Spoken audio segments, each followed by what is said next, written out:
welcome to the award-winning Ed Brown Show. I'm your host, Kamaria Richmond, and we have a wonderful show for you today. But I do want to start out about our lights. It's a little dark in here, but the sunshine is shining somewhere, just not in here. But we're going to have a good time talking about it. So our guest today is Ms. Cindy Friedland, and Cindy is a children's book author. So Cindy, welcome to the Ed Brown Show. Thank you. Yes, and so you have this wonderful story about how you started writing children's books. Will you tell us that story? Sure.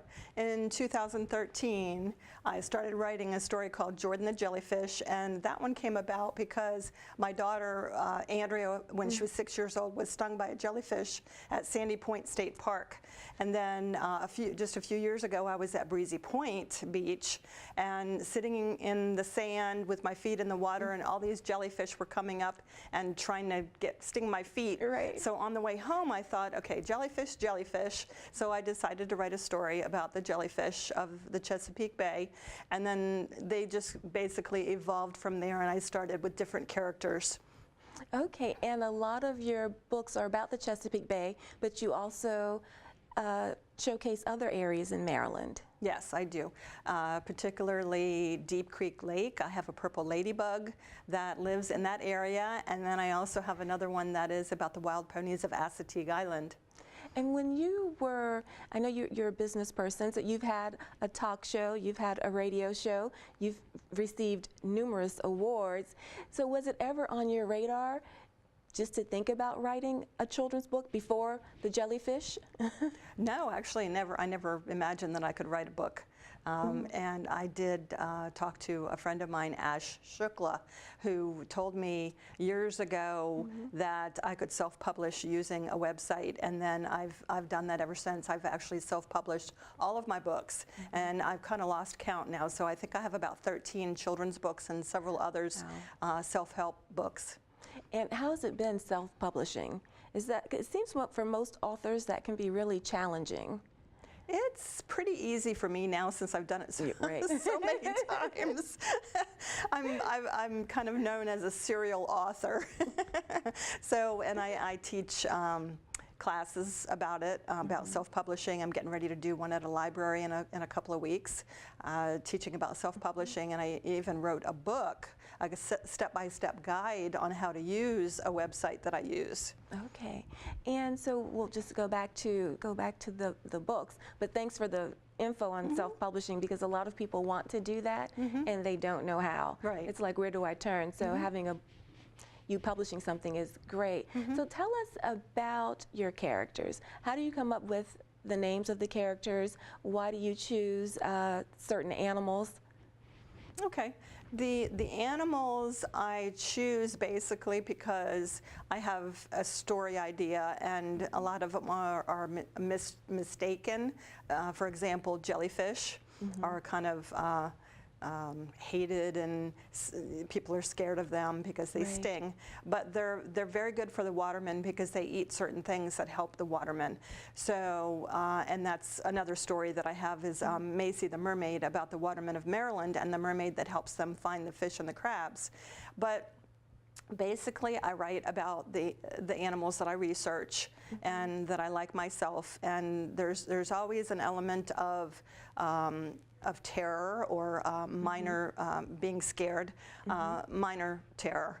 Because I don't want the kids to be too scared. Right. But for example, in Chester the Chipmunk, there's a hawk that tries to carry off a little baby squirrel.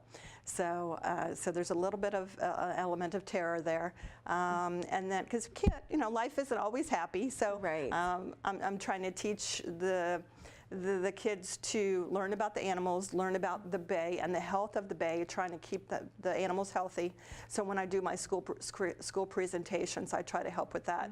But it's trying to help the kids be brave and help each other, mostly help each other, and care and be kind to each other. So that, and then as far as the names, I use alliteration: Jordan the jellyfish, Heather the honeybee, Olivia the osprey. So I use alliteration, and I find the names on baby websites So I just okay. find interesting names. One I actually named after a guy that I was dating in high school, Oakley the Oyster. So his name was Oakley. So Oakley the Oyster is named for this guy that I dated in high school. That's funny.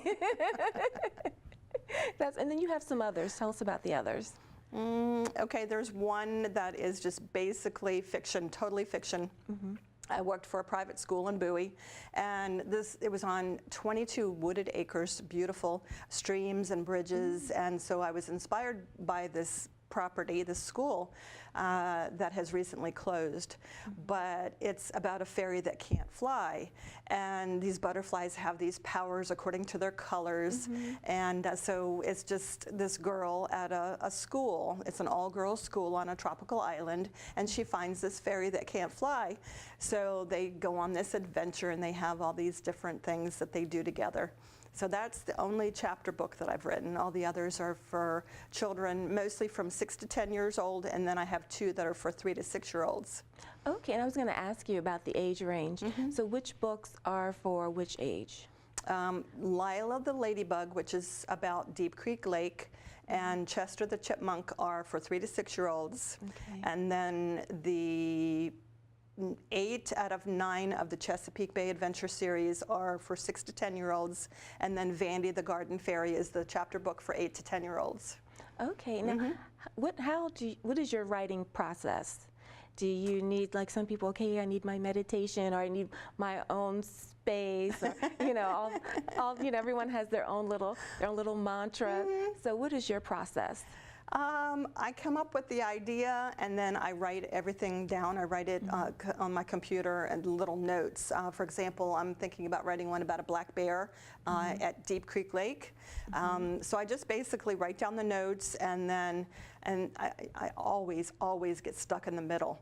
So you usually can come up with the beginning, but then the middle is kind of rough for me. So I guess when I go through writer's block, I have to read more about my character and learn a little bit more, and maybe get some more ideas about the habitat and everything. And I do a lot of research to be sure everything is correct, because I want these to be educational and fun books.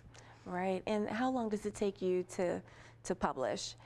Do you say, okay, I'm going to do one every year, I'm going to do one every 6 months, or how often are you writing? I've been doing maybe 1 a year, but 1 year I went crazy and I did 4. Wow. Yeah.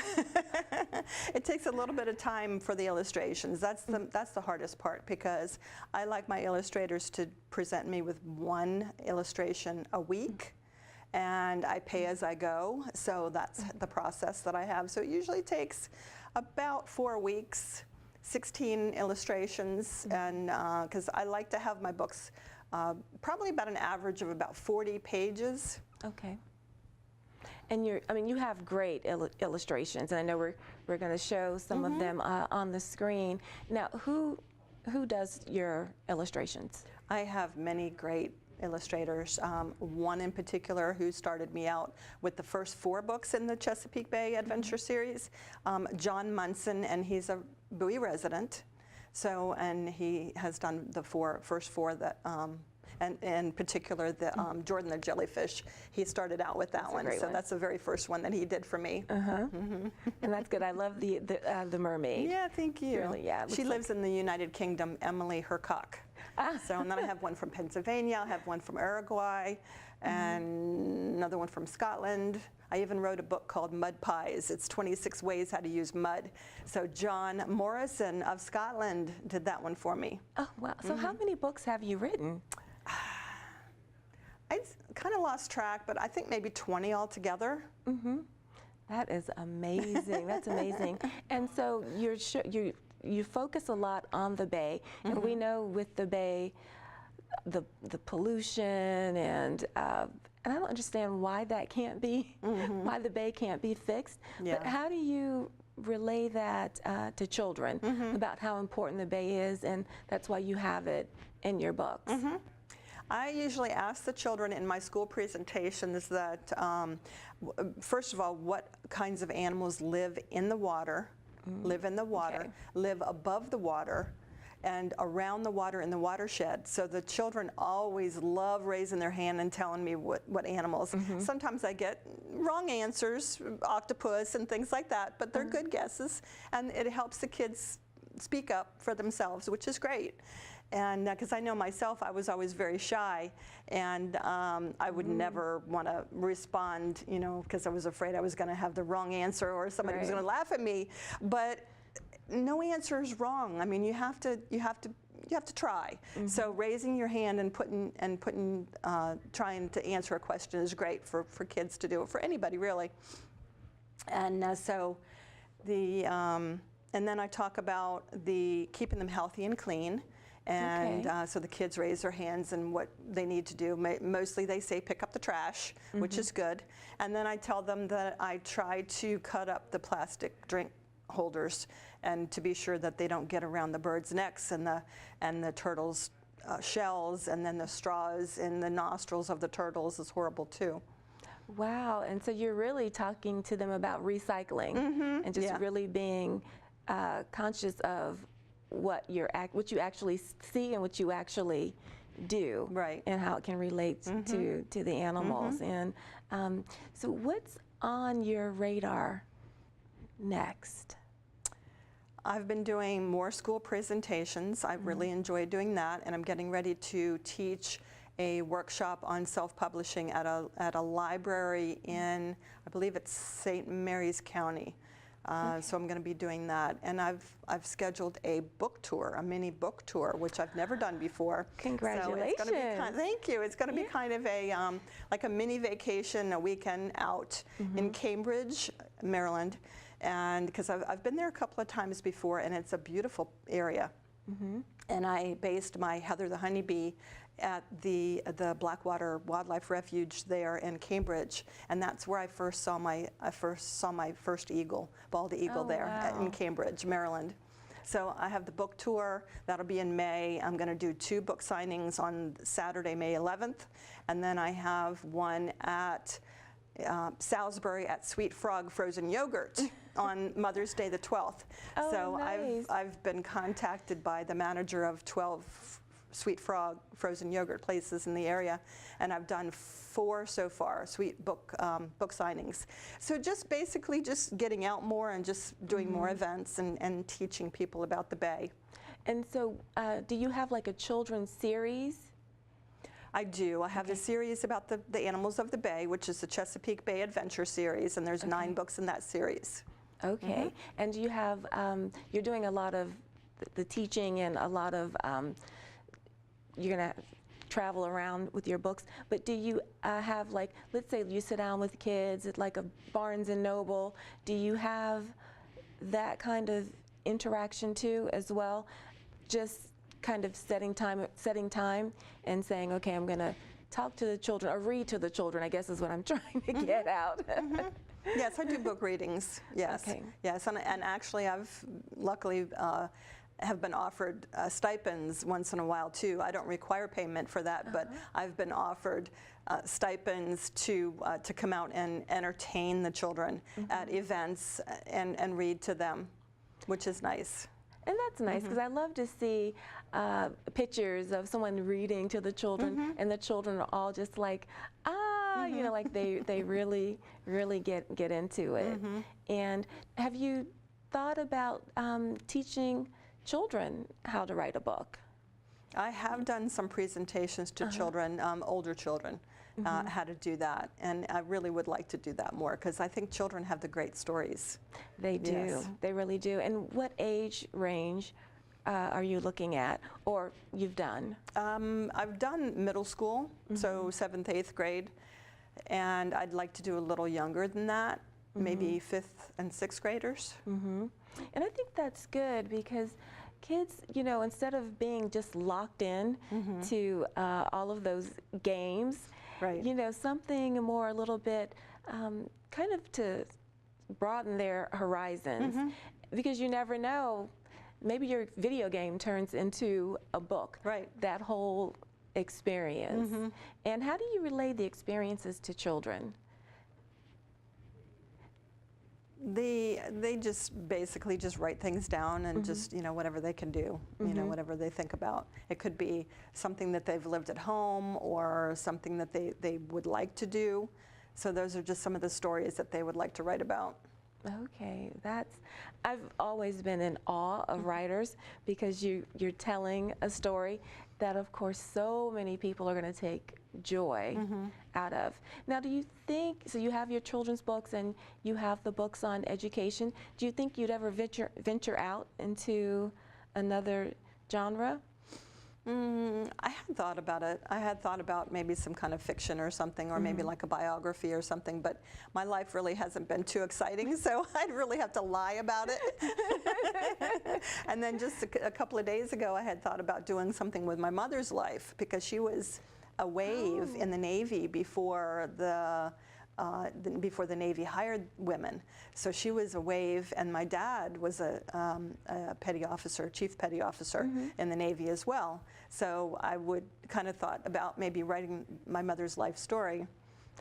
That's so interesting, because I mean that's a topic where there's not a lot of information out there, and of course for Women's Month, that would be something great. So what did she share with you that you thought you'd want to put into a book?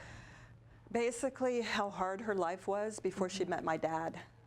They were married for 65 years, and just, it was during the Depression, and she would care. She was the oldest child of 7 in a mixed marriage, not a mixed marriage, but like a second marriage. Like my grandfather had divorced my grandmother and married her sister.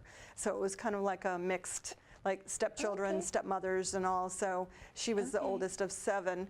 And so she went out and she went grocery shopping, and she was paid 10 cents to carry 2 big grocery bags on her hips to come home, to walk home. And just, washing floors and things like that, and just how hard it was. And then also her determination and how lively she was, and they lived in Hawaii before I was born. So every time you asked her about, Mom, do the hula, she'd do the lovely hula hands, and she'd do the wiggle, and she was just so awesome. So just her determination and her happiness and her joy, just really wanted me to write a story about her. That's beautiful. And how about the story of their marriage during that time when things were really tough? Had you thought about that as well? Yes, and that's all part of it, because they met on my mother's birthday, which was January 13th, 1952, and they were both in the Navy, and they were both at a dance, and my dad was with his buddies at this dance, and he was bet that he could not dance with that blonde, and that blonde was my mother. So sure enough, they danced, and they were married about 10 weeks later. So oh my goodness. So they were married they met on January 13th, and then they got married on March 28th. So they were married just a little short while after that, so it was, and then they were married for 65 years. It was awesome. That's a beautiful story. And you mentioned fiction, so if you want to do something fiction besides telling that story, or you want to do something like, would you ever do like sci-fi? I'm not really into sci-fi, but the Vandy, the Garden Fairy, has a little bit of sci-fi in there, because the butterflies have certain powers, and they have a shuttle that they fly. It's like a car that runs on water. So that's a little bit of science fiction right there. That's great. That is great. And do you have, like, for any of the other books that do the same thing, like another little message? Maybe it's not sci-fi, but you're talking about the recycling, but anything else like that for any of the children's books? There's an element in each one to help the environment. There's a little bit of everything, bravery, as I said, and friendship and kindness and helping each other, and just there's a little bit of pretty much everything in each one of the stories, along with the educational element too. That's, I'm just in awe because the books look so beautiful. Thank you. I was on your website and I'm like, oh my God, she's done a lot of books. And you're also an entrepreneur Yes. as well. And how did you marry being an entrepreneur and being a writer? The business that I've had since 1997 is a virtual assistant business, Maryland Secretarial Service, and typing, so I just type the books. That's pretty much it. And the marketing side, because as I've found out as being an author, authors like to kind of keep to themselves and don't really like the marketing side of it. Right. But I'm kind of the best of both worlds because I enjoy talking, I enjoy teaching, and I enjoy helping people, so I like to help promote my books, and that's what I try to do, is the marketing side and the writing side. And would you, or do you offer services like to proofread or to copy, to help other authors I do. with their books? Yes, I do. The editing and proofreading, the typing of the books. I've been asked to do that several times, so I've done that. Okay. And just basically just helping people, and they try to pick my brain, and I really just try to help as many people as I can, because it's a wonderful thing to be able to put your story into words, you know, put it on paper. Yeah. Yes, and it's not, it can be very challenging. Yes. Especially if you're a new author and you don't know where to turn. Right. And so to have someone, okay, I can't edit, I can't read and write and edit and do all of that at the same time. So it's good to have that service. And we have just a few more minutes.